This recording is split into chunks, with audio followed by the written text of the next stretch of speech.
Hello, welcome to the Wire Podcast, a podcast that provides the best content about all things sports. I'm Ryan McCrary, and on today's episode, I'm going to be recapping everything that happened on day one of the 2024 NFL free agency period. That was yesterday. We saw a ton of moves. It was a very active day within the NFL. We saw a lot of transactions. I'm not going to talk about every deal that was made, but I do want to highlight a good number of them and talk about some of the bigger deals that went down yesterday on day one of free agency. That's what we have on tap for today's episode. I hope you're excited. I know I am. Let's go ahead and dive right in.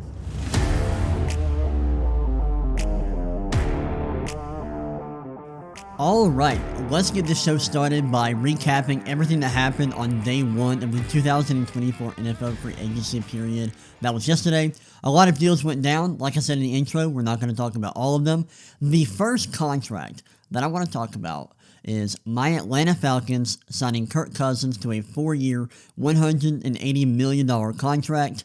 For a lot of these contracts, I don't have the guaranteed money. I haven't seen all of the contract details. For some of them I do, and I do have all of the little details with the Kirk Cousins contract. So this deal is not as big as it seems on the surface. When I first saw that we had signed Kirk Cousins to a 4-year deal worth this much money, I was like, wow, that is a lot. And when I was considering whether or not I wanted the Falcons to sign Kirk Cousins, I was afraid that we would sign him to a huge deal that was very long, that would tie us down to him, or that would connect us to him for too long and for too much money. And so when I first saw this contract, I was like, wow, that's a lot of money. I'm not sure that's a good deal. But then I saw the little details and all the guaranteed money, and I actually really liked the contract. So with this contract, there's a $50 million signing bonus. Then Kirk is going to get $90 million across the first 2 seasons. So in year 1, he gets $45 million. In year 2, he gets $45 million. Then in 2026, he gets $10 million.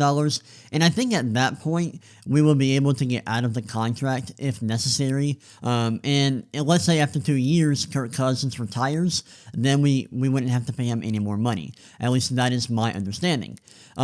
This gives the Falcons a chance to win now, as they should easily win the NFC South next season. And one thing I like about this contract is that it's front-loaded. A lot of the money is given to them at the beginning of the contract, so it doesn't really tie them to them long-term. So this is actually kind of a 2-year deal rather than a 4-year deal. And yes, it's a bit expensive, it's a lot of money, but still, it's going to make the Falcons competitive, at least I expect it to, and it's actually a short-term contract when you look at all of the little details and when you look at the guaranteed money. So, I like the contract. I think this was a smart move to sign Kirk Cousins. I'm excited about seeing my favorite team actually have legitimate quarterback play, so to see that is exciting. I think we're going to be a lot better next year. I can't wait to see what else we do in free agency and the draft. Hopefully we get a receiver. Hopefully we help out the defense a little bit, but I'm excited about the team's outlook moving forward. Alright, next I wanted to talk about all of the running backs that signed. I could not believe how many big-name running backs signed yesterday, and how many teams were willing to give out fairly significant contracts to running backs. The running back market was alive and well on the first day of free agency, and I just was not expecting that whatsoever. So the first running back I want to talk about is Saquon Barkley. He signed a 3-year, $37.75 million contract with the Eagles. There's $26 million guaranteed. And this was really interesting because their GM, Howie Roseman, is very smart. I think he is one of the best GMs in all of sports. I think he's a very smart talent evaluator. I think he is just a great decision maker. I love the way that he manages his rosters. And usually he doesn't give out a lot of resources to his running backs. He doesn't spend a lot of money or draft capital on the running back position. So to see him give out a contract this big to a running back was really interesting. I'm assuming assuming that he has a lot of good data on Saquon Barkley. I'm assuming that he has good reason to believe that Saquon Barkley will be a good addition to the Eagles roster, and I trust him. So I have my doubts about Saquon Barkley. I'm going to be honest. His production last year wasn't great, so I do have some reservations about Saquon. I understand that in New York, it wasn't the greatest situation. I understand that. I'm not saying that he sucks or he's going to be bad in Philadelphia. I just have my reservations. But to see a guy like Howie Roseman, a GM like him, believe in Saquon enough to give him around $26 million over 3 years, and that makes me feel more comfortable with Saquon. And I have to believe that he's going to be at least solid in Philadelphia behind a really good offensive line. The next running back I wanted to talk about, before I get into that, let me get a drink here. My mouth is starting to get a little bit dry here. The next running back I wanted to talk about is Josh Jacobs, who signed a 4-year, $48 million contract with the Packers. And I did see the guaranteed money on this. It was around $12 million, so it's actually a very cheap contract when you look at the guaranteed money. And the Packers also cut Aaron Jones, who was their running back for the last couple of years. They ended up cutting him, replacing him with Josh Jacobs. I'm assuming that this move saves the Packers some money, because if it doesn't, I'm not sure I actually like this decision from the Packers. Aaron Jones has been really good the last 2 years. He was actually very productive last year. I know he was kind of splitting carries a bit with A.J. Dillon, but he was still very efficient, had a really good season despite missing some games due to injury. And then Josh Jacobs, after being arguably the best running back in the league in 2022, he took a big step back in 2023. He wasn't very productive. He got a lot of carries, but wasn't very efficient. So I'm not sure how I feel about the Packers' decision to cut Aaron Jones and bring in a guy like Josh Jacobs. This isn't a very expensive move for the Packers, and I get that Jacobs was awesome 2 years ago, but last year he wasn't very productive, and Aaron Jones has a track record of being pretty efficient, so I thought this was interesting. I'm assuming that it saves the Packers money, but if it doesn't, this is kind of a head-scratching move, in my opinion, if I'm being honest. Alright, the next running back that signed is Austin Eckler. He left the Chargers and signed a 2-year, $11.43 million contract with the Washington Commanders. I'm not sure what the guaranteed money is here, but this is not a very expensive contract. He's going to be splitting carries with Brian Robinson in Washington. Interesting move. I don't have a lot to say about this move. Austin Eckler has taken a step back over the years as he's gotten older. His athleticism is starting to fade away a little bit. He was still fairly efficient as a pass catcher last year, but off the top of my head, I don't think he was that good as a runner in 2023. But this is a very expensive contract. I don't love it. Like I think paying this much money for a guy who may end up being a backup in Washington. I'm not sure what their expectations are for Austin Eckler and what his role will be, but if he is a backup, this is just a bit expensive and kind of a luxury, and I'm not sure the Commanders are quite good enough for a deal like that, but who knows, maybe Eckler will be better in Washington, but yeah, not an expensive contract, but it doesn't really move the needle much, and just kind of a meh contract. I don't have a whole lot to say about that. Next up, we have DeAndre Swift signing a 3-year, $24.5 million contract with the Bears. I'm not sure what the guarantees are here. This is a very interesting move. Over the last couple of years, I think over the last 2 years specifically, the Bears have spent over $100 million on running backs and off-ball linebackers, and that's a lot of money to give out to non-premium position players. So it's really interesting to see how the Chicago Bears have gone about using free agency and using the money that they have and that they've had on non-premium positions. I don't necessarily think that is the best way to build your roster.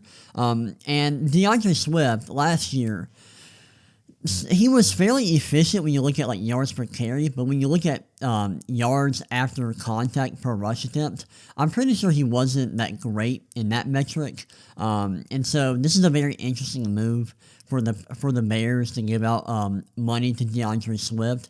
Will he be their best running back? Maybe. I'm not actually that sure that he is more talented or a better running back than Khalil Herbert. I think he provides more as a pass catcher. But in terms of rushing efficiency, I'm just not sure. A few years ago, Khalil Herbert was one of the more efficient running backs in the NFL. I think he's extremely talented as a runner. The Bears don't have a great run-blocking offensive line. Last year, the running backs weren't amazing. Deontay Foreman, actually, at one point was fairly productive. So I'm not sure if I really like this contract for the Bears. DeAndre Swift, I think he's talented. I just think that he's a little more dependent on the offensive line than you would like. And I just don't think the Bears have a great offensive line, especially not as good as the Eagles. And so I'm not sure that he will be quite as productive in Chicago as he was in Philadelphia. Another thing I wanted to talk about with the Bears is Justin Fields. Yesterday, Ian Rappaport on the NFL Network said that the Chicago Bears have not actually been shopping Justin Fields, which is interesting because it was commonly thought that the Bears were shopping him and that the market for Justin Fields just wasn't very strong. And earlier this year, Ryan Poles, the Bears GM, said that he was going to consider all options. He was going to consider keeping Fields. He was going to consider drafting a quarterback with the first overall pick. And if he did decide he was going to go after a quarterback in the draft, he wanted to move Justin Fields before free agency started. So considering that, and considering the report that Ian Rappaport released on NFL Network yesterday, I'm assuming that it's most likely the Bears haven't been shopping Justin Fields, and they might actually be considering keeping Justin Fields moving forward and trading the number 1 overall pick, or possibly even drafting a quarterback at number 1 and just keeping Fields as the backup.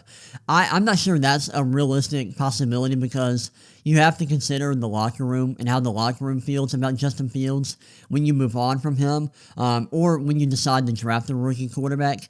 And I'm just not sure that keeping Fields on the team next year is actually possible because the roster loves him. Everyone in that locker room loves Justin Fields. They're big fans of him. I know there are people in the building that like him as well. So I think if you draft a rookie quarterback, you do have to move on from Fields, whether you trade him or release him. But that whole situation is very interesting. I will say, I do think that Ryan Poles is either lying about not shopping Fields or he is just not a very good GM. Maybe he is shopping Fields, or maybe he's lying about that, or maybe he is actually considering keeping him and possibly trading the number 1 overall pick. And if he's considering that, I just don't know what to think about him as a GM. I think that would be a foolish decision. I think he needs to move on and draft Caleb Williams with the number 1 overall pick. That's what I would do if I were the GM. But of course, I'm not. I'm just some random dude. But yeah, those are my thoughts about the DeAndre Swift contract and the Justin Fields situation. One last running back I wanted to talk about is Tony Pollard, who signed a 3-year, $24 million contract with the Tennessee Titans. It seems that the Titans are probably losing their star running back, Derrick Henry. They bring in Tony Pollard, who was really efficient in 2022. Didn't have a great season in 2023, but he is very talented. I think he could be good in Tennessee. And it's not a huge contract. I haven't seen the guarantees. It's sizable money, but not like the biggest running back contract in the world. So this is a solid contract, and I really hope that he's able to perform well in Tennessee because I think Pollard is awesome. I think he was amazing in 2022, and I would love to see him be really productive in a big role in Tennessee. So hopefully that happens. But those are all of the running back contracts that were signed yesterday. Like I said, there were a lot of running backs that signed on day one of free agency. So those are all of the running backs that signed contracts with teams. The next contract I wanted to talk about is a deal made by the Philadelphia Eagles, and that is them signing Bryce Huff, edge rusher from the Jets. They signed him to a 3-year, $51.1 million contract. I don't know the guarantees here, but Bryce Huff has been known for years for being an advanced stats darling, an analytics darling. He's a very talented edge rusher, a very talented pass rusher specifically. His pass rush win rates have always been very good. His PFF pass rush grade has always been good as well. I trust Howie Roseman a lot, so I'm a huge fan of the signing. And it'll be really interesting to see what happens to Josh Sweat and Hassan Reddick, who are two edge rushers on the Eagles roster. There's been reports that they are probably going to move one or both of them in the offseason.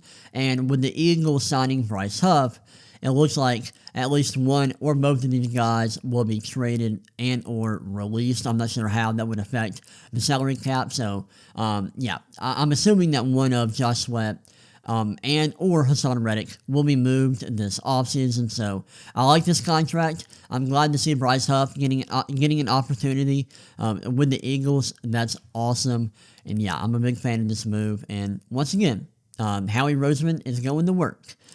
Next up, I want to talk about the Raiders, a big move the Raiders made. They made a big splash yesterday signing Dolphins interior defensive lineman Christian Wilkins to a 4-year, $110 million contract with $84.75 million guaranteed.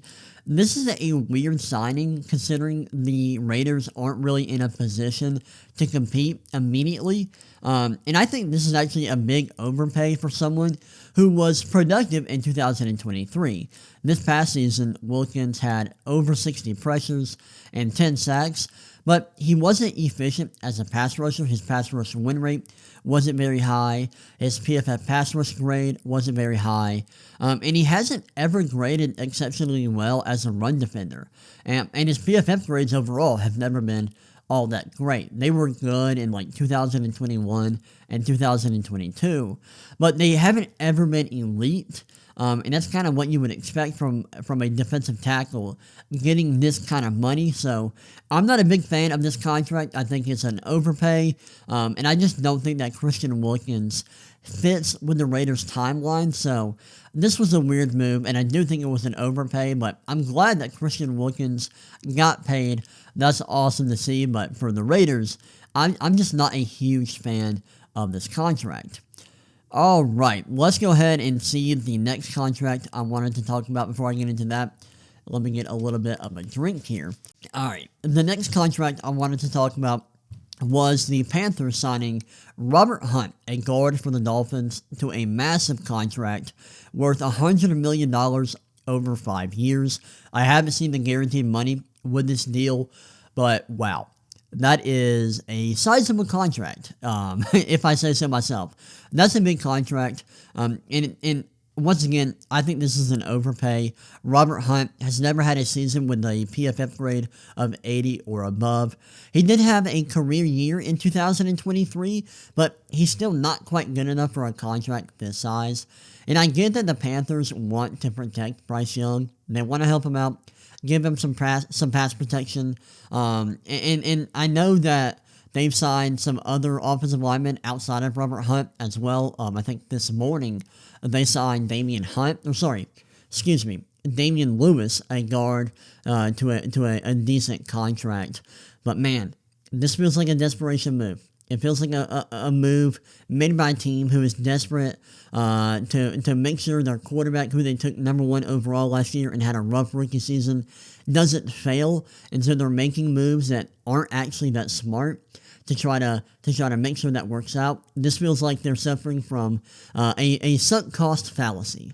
I don't love this move. It is a big overpay, and it feels like the Panthers are desperate. And when you're desperate, you make bad decisions.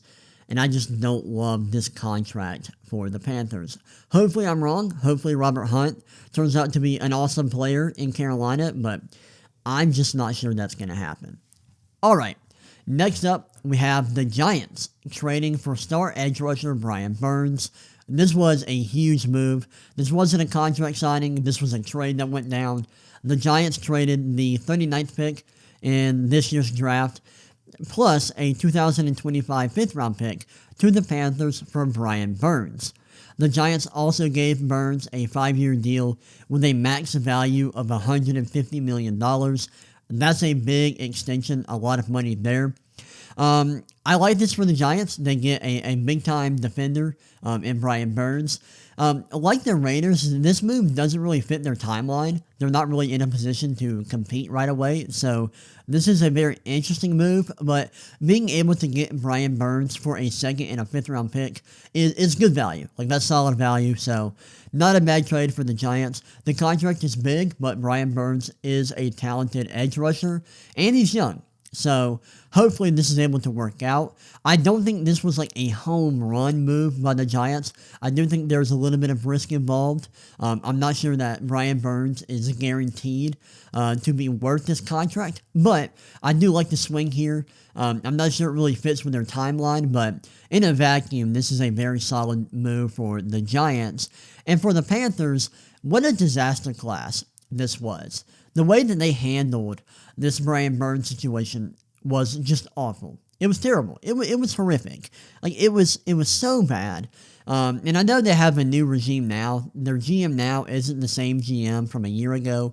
But a year ago, they were offered 2 first-round picks and a second-round pick from the Los Angeles Rams for Brian Burns.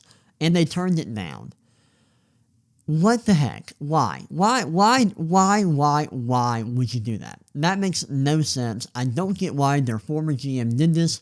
That was a stupid decision.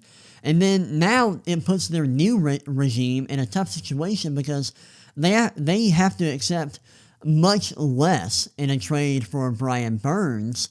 And it's just like, why didn't you accept the 2 first-rounders and a second-rounder last year? It makes no sense. I remember when that happened, and I was like, dude, Carolina, what the heck are you doing? It made no sense. It was a terrible move. And you can see why that regime is no longer in place in Carolina. I feel bad for their new GM and the awful position he was put in by the last regime. But, man, the way that the Panthers mishandled this situation, it's bad. It's awful. It's really disappointing. But, yeah, what a move, what a trade. The way this all played out over the last couple of years with Brian Burns is fascinating and kind of insane. All right, let's close out the podcast by talking about 2 more contracts. And this is 2 players that signed contract extensions with their teams. First off, we have Michael Pittman Jr. signing a 3-year, $70 million contract with the Indianapolis Colts. Solid contract. It was reported that the Colts were going to try to bring back Michael Pittman Jr. And keep him with their young quarterback, Anthony Richardson. So I like that. I'm a big fan of Anthony Richardson, and I like that the Colts are, doing what it takes to kind of give him weapons and try to build up a nice supporting cast for Anthony Richardson. I like that, so I like this contract. And I think Michael Pittman Jr. is one of the more underrated receivers in the NFL. I like this deal. I'm trying to think about how much money this is. It's not that bad. This is a fine contract. I like what the Colts are doing here with their roster. And then the last deal I wanted to talk about is Landon Dickerson signing a 4-year, $84 million extension with the Philadelphia Eagles. This contract has $50 million guaranteed and a $20 million signing bonus. So I like this for the Eagles. They lost Jason Kelce, who retired in the offseason, but they bring back Landon Dickerson. And it'll be really interesting to see where Landon Dickerson plays next year. He was playing, I believe, left guard, but he can play center, so I wonder if the Eagles will try to target an interior offensive lineman in the draft. Maybe go after a guy like Jackson Powers Johnson. I don't know if he will be available by the time they pick, but that is a guy that I think will be worth looking at for them. And if they get a guy like Jackson Powers Johnson, that would really, really build up their offensive line, and that would be a nice replacement for Jason Kelsey. But yeah, I like that contract, and I like both of those extensions. All right, well, that was a shorter episode, but that was pretty much the biggest deals that took place on day one of the 2024 NFL free agency period. I think that all of these contracts will not be finalized until tomorrow on Wednesday, but this was one of the more active day ones of NFL free agency that I can remember taking place in recent memory. It was awesome. There were a lot of deals. I had a lot of fun keeping up with everything on Twitter. But yeah, those are all my thoughts on some of the biggest contracts that were signed yesterday. I might end up doing a second podcast this week because I want to talk about the NBA and I want to talk about some of the championship contenders in the NBA, and I want to break down all of the teams that I view as championship contenders this season. So I might do that later this week. I might just save that for next week's episode, but I'm considering that. But yeah, that's pretty much all I have for today's episode. I hope y'all enjoyed it. I know I did. And I will see y'all next time. Peace.